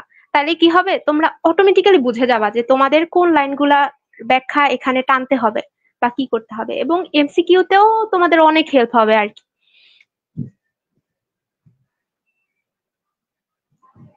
18 বছর বয়স, দেখো মাদক গ্রহণের অপরাধ মাথায় নিয়ে পুলিশ ভ্যানে উঠে বসলো সাজিদ। মা বাবা পাড়া প্রতিবেশী কেউ কল্পনা করতে পারেনি এমন দৃশ্য তাদের দেখতে হবে। শুধু ভালো ছাত্র হিসেবে নয়, তার মতো সাহসী প্রতিবাদী পরোপকারী সর্বগুণের অধিকারী একটি ছেলেও খুঁজে পাবে না কেউ। বয়স্করা বলতেন, আহা, এমন সোনার টুকরা যদি সবার ঘরে জন্মাতো।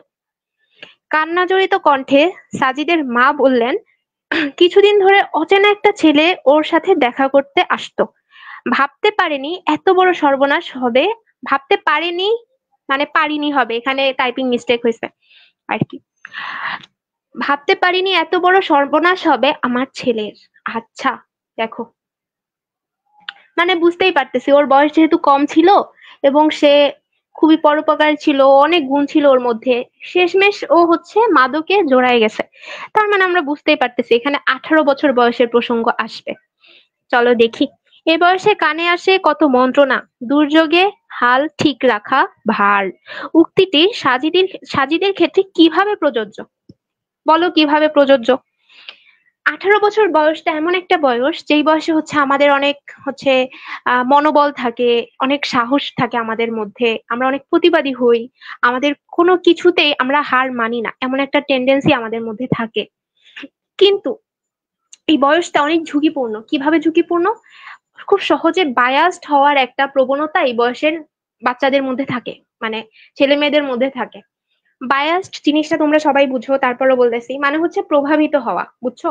ও যদি অসৎ সঙ্গে চলে এবং তাদের মধ্যে যেই বৈশিষ্ট্যগুলো ও দেখবে সেগুলা হচ্ছে, একজন বলছে আমি ঢাকা বিশ্ববিদ্যালয়ের কিনা, হ্যাঁ আমি ঢাকা বিশ্ববিদ্যালয়ের বাংলা বিভাগের। তো ও হচ্ছে সেগুলা নেওয়ার চেষ্টা করে নিজের মধ্যে। তো এই ক্ষেত্রে কি হয়েছে দেখো, লাস্ট লাইনে কি বলছে, যে একটা অচেনা ছেলে কিন্তু সাজিদের বাসায় আসতো, ওর রুমে যাইতো, এবং আমরা বুঝতেই পারতেছি যে সেই ছেলেটার পাল্লায় পড়ে সাজিদ হচ্ছে মাদকের সাথে জড়ায় গেছে, তাই না? তার মানে কি, এটাই বলছে আসলে দুর্যোগে হাল ঠিক রাখা ভার, মানে হচ্ছে যে উম ঝুঁকিপূর্ণ মুহূর্তে ও হচ্ছে সিদ্ধান্তে অটল থাকতে পারে না এবং সিদ্ধান্তহীনতায় ভোগে এবং নানান ধরনের অপকর্মে জড়ায় পড়া আর কি। কানে আসে কত মন্ত্রণা, বুঝতে পারছো? তার মানে কি, উক্তিটা এইভাবেই প্রযোজ্য, নিজের মতো করে ব্যাখ্যা করে দেব। ঘ নাম্বারে কি বলছে দেখো, মূল ভাব একই হলেও 18 বছর বয়স কবিতার সমগ্র ভাবকে ধারণ করেনি উদ্দীপক। সত্যিই তো ধারণ করে নাই, কারণ কি, 18 বছর বয়সে আরো অনেক বিষয় আমাদেরকে দেখানো হয়েছে না, অনেক অনেক অনেক জিনিস ছিল 18 বছর বয়স কবিতার মধ্যে, অনেক কনসেপ্ট ছিল। যেমন হচ্ছে 18 বছর বয়স হচ্ছে এমন একটা বয়স যেই বয়সে মানুষের ছেলে মেয়েদের রক্ত থাকে একদম গরম, হ্যাঁ টকবগে থাকে, তারা দেশের জন্য প্রাণ দিতে দুইবার ভাবে না, তারা হচ্ছে তাদেরকে সবার আগে পাওয়া যায় দেশের প্রয়োজনে, সমাজের প্রয়োজনে, রাষ্ট্রের প্রয়োজনে, মানুষের প্রয়োজনে। তো এই জিনিসগুলো তো উদ্দীপকে দেও না এইভাবে। তো এটাই তুমি নিজের মতো করে ব্যাখ্যা করবা, বুঝছো? আচ্ছা, চলো, এই আমার বাসা কোথায়, আমি কি করি না করি এগুলা পরে, বুঝছো? তোমরা আমাকে ক্লাসের পরে জিজ্ঞেস করো, এখন শুধু পড়াশোনায় মনোযোগ দাও।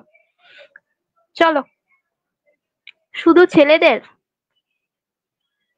আচ্ছা এগুলা পরে বলবা, এখন বাচ্চাগুলা খালি অন্যদিকে চলে যায়।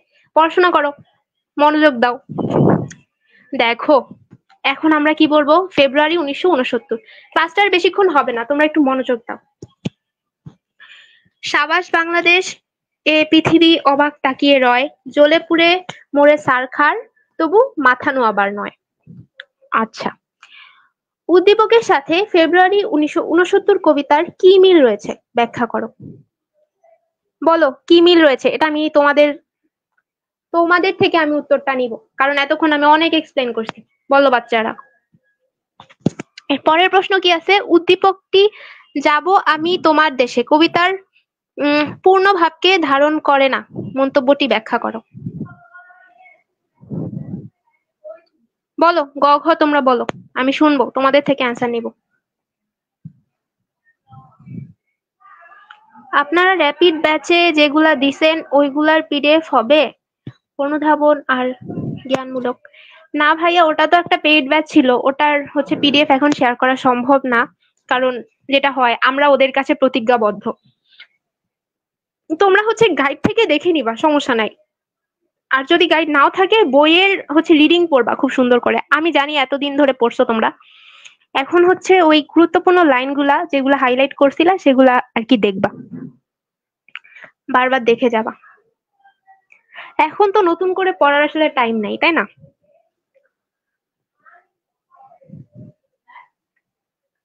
আচ্ছা, তোমাদের কমেন্ট দেখতে পাচ্ছি না কেন? হ্যাঁ বাচ্চারা, তোমরা কি কমেন্ট করছো না নাকি ক্লাসই করছো না বলো তো? আমরা বাচ্চা না আপু, তোমরা অবশ্যই বাচ্চা। আপু গ নাম্বার কি? ওই তোরা সবাই আমার কাছে বাচ্চা, বুঝলি? আপনি আপু গ নাম্বার আপনি বলে দিলে সুবিধা হয়। মৃত্যু হবে তবুও মাথা নত করবে না। হ্যাঁ, ও বলছে দেখো, ফেব্রুয়ারি 1969 জিনিসটা, মানে কবিতাটা আমরা যখন পড়ছি আমরা কি দেখছি, যে ম্যাম বলছে ওগুলা পড়লে হবে কিনা, ও নিজেই র্যাপিড ব্যাচের স্টুডেন্ট। ও আচ্ছা, ওগুলা পড়বা, হ্যাঁ পড়তে পারো, এবং পাশাপাশি রিডিং পড়বা, বুঝছো? কারণ ক খটা হচ্ছে, এটা তো আমি প্রশ্ন করতেছি না, তাই না? বোর্ডের যারা হচ্ছে পড়ায় ওরাই প্রশ্ন করে।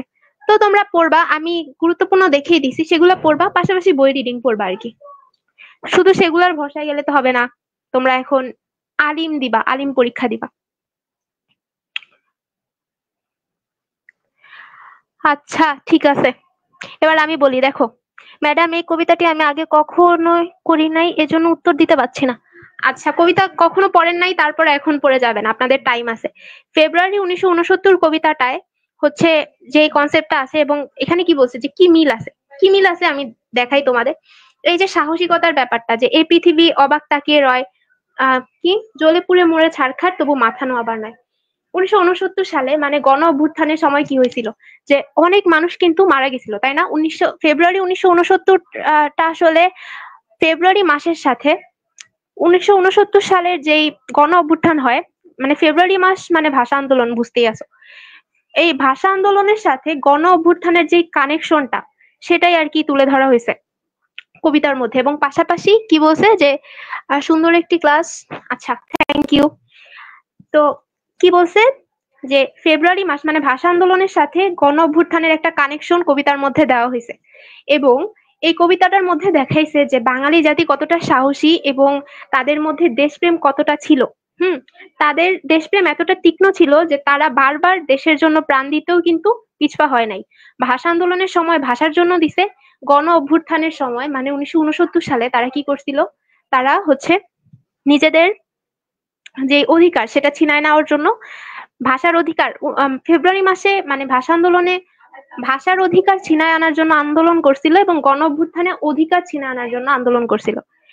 তো সেটাই আর কি ফুটে উঠেছে, তাদের যে সাহসিকতা, তাদের দেশপ্রেম, হ্যাঁ তাদের যেই একাগ্রতা, আত্মসম্মান বোধ, সেই জিনিসগুলো আর কি ফুটে উঠেছে। আচ্ছা, উদ্দীপকটি যাব আমি তোমার দেশে কবিতার মূল ভাব প্রকাশ করে না, মন্তব্যটি ব্যাখ্যা করো। প্রকাশ করে না, কেন করে না আমি তো আগেই বলছি, যে একটা বিশাল কবিতার মূল ভাব একটা অল্প কিছু লাইনে প্রকাশ করা সম্ভব না। তো এটাই তোমরা নিজের মতো করে ব্যাখ্যা করবা। আহ যাবো আমি তোমার দেশে কবিতাটার প্রসঙ্গ এনে ব্যাখ্যা করবা, তাইলেই হবে। পরের স্লাইডে যাই চলো, বুলেটিনটা আছে আমার কাছে। আচ্ছা ঠিক আছে, তোমরা বুলেটিন ফলো করতে পারো, বুঝছো? আর স্লাইড নাই বাচ্চারা, শেষ ক্লাস। দেখো আপু, লেকচার মডেল এর গুলা পড়লে কমন পড়বে কি? তোমাদের কাছে গাইড আছে না? কম বেশি সবার কাছে গাইড থাকার কথা। তো গাইড থেকে তোমরা ক খ গুলা পড়ে নিবা সুন্দর করে, দেখবা যে সিকিউ গুলা দেওয়া আছে, বোর্ড প্রশ্নগুলা দেওয়া আছে, বোর্ড থেকে সিকিউ গুলা পড়ে নিবা। এবং এর পাশাপাশি কি করবা বলতো, যে এর পাশাপাশি তোমরা হচ্ছে একসাথে দেখবা কিছু প্রশ্ন দেওয়া আছে, ক এর প্রশ্ন, খ এর প্রশ্ন, মানে জ্ঞানমূলক, অনুধাবনমূলক, সেগুলা পড়বা, তাইলেই হবে। আর গ ঘর জন্য এই যে আমি প্র্যাকটিস করাই দিলাম, আই থিংক এগুলাই এনাফ হবে, আলাদা করে আর কিছু পড়তে হবে না। ভাই আমি খুবই সরি, আমি আসলে কতবার সরি বলবো আমি জানি না। আমি হোস্টেলে থাকি, তো চারপাশ থেকে অনেক সাউন্ড আসতেছে আমি জানি, কিন্তু আমার কিছু করার নেই। কারণ আমি চাইলেও এই সাউন্ড গুলো আটকে দিতে পারবো না, বুঝছো? আমি সবাইকে তো বলতে পারবো না যে আস্তে কথা বলেন বা কিছু। আচ্ছা, তো এই ছিল আমাদের ক্লাস। সবার জন্য অনেক অনেক দোয়া, শুভকামনা। একজন বলছে নকল করা টিপস, তোমাকে পিটি দিব, বুঝছো? পিচ্ছি, দুষ্ট বাচ্চা, এসব ভাবতে হয় না। তোমরা মানসিকতা ঠিক রাখবা, এমন মানসিকতা রাখবা যে না, আমি পরীক্ষার মতো দিব, এবং আল্লাহর উপর ভরসা করে আমি যাব এবং পড়াশোনা করে যাব। আমি নিজে চিন্তা করে পরীক্ষার খাতায় উত্তর লিখবো, দেখবা যে ভালো হবে ইনশাল্লাহ। মহুয়া ম্যাম ধন্যবাদ। আচ্ছা, তোমাদেরও অনেক ধন্যবাদ যারা এই পর্যন্ত। ঢাকা বিশ্ববিদ্যালয়ের আপুরা সবাই বাচ্চা বলে কেন? কে কি বলে আমি জানি না, কিন্তু তোমরা সবাই আমার বাচ্চা, বুঝছো? কোনো কথা হবে না। আমার আমার কাছে যারা পড়ে সবাই আমার বাচ্চা, একদম কচি কাঁচা। আচ্ছা, তো এই ছিল আমাদের ক্লাস। কেমন লাগলো সবাই জানাও, এবং আমার ম্যাজিকটা কেমন লাগলো, কিভাবে বুঝাইলাম, তোমাদের ভালো লাগছে কিনা বইলো। আর অনেক অনেক দোয়া, খুব সুন্দর করে এক্সাম দিও, গুছায় লিখো, এবং অবশ্যই সব অ্যান্সার করে বের হওয়া। একটা বাচ্চাও যেন প্রশ্ন ফেলে না আসে, আমি বারবার বলতেছি। সব অ্যান্সার করে আসবা, ইনশাল্লাহ অনেক ভালো হবে। ইনশাল্লাহ কমন পড়বে। তোমরা টেনশন নিও না, প্যারা নিও না, স্ট্রেস নিও না, গুলায় ফেলার কোনো কারণ নাই। পরীক্ষা ভালো হবে, বাংলা পরীক্ষা সবার ভালো হয়, তোমাদেরও ভালো হবে। জাস্ট একটু চিন্তা ভাবনা করে উত্তর দিবা, ফ্রেশ মাইন্ডে, রিল্যাক্সে চিন্তা করে পরীক্ষার খাতায় অ্যান্সার করবা, এবং সময়ের ব্যাপারটা মাথায় রাখবা। এটাই। ঠিক আছে, সবাই অনেক ভালো থাকো, অনেক ভালো থাকো। এবং যারা আমার সাথে প্রথম থেকে ছিলা, ফাতিহ ব্যাচে ছিলা, র‍্যাপিড ব্যাচে ছিলা, তোমাদের জন্য অনেক ভালোবাসা। কারণ তোমরা হচ্ছে আমার প্রথম অনলাইন ব্যাচে প্রথম স্টুডেন্ট। এবং বাকি যারা ক্লাস করলা, এতক্ষণ ক্লাস করে, সবাইকে ধন্যবাদ। এবং সবাই অনেক ভালো থাকো, সুন্দর করে পরীক্ষা দাও। আর আমার জন্য দোয়া করো, কারণ 2 তারিখ থেকে আমারও পরীক্ষা, বুঝছো? ঠিক আছে, আল্লাহ হাফেজ সবাইকে।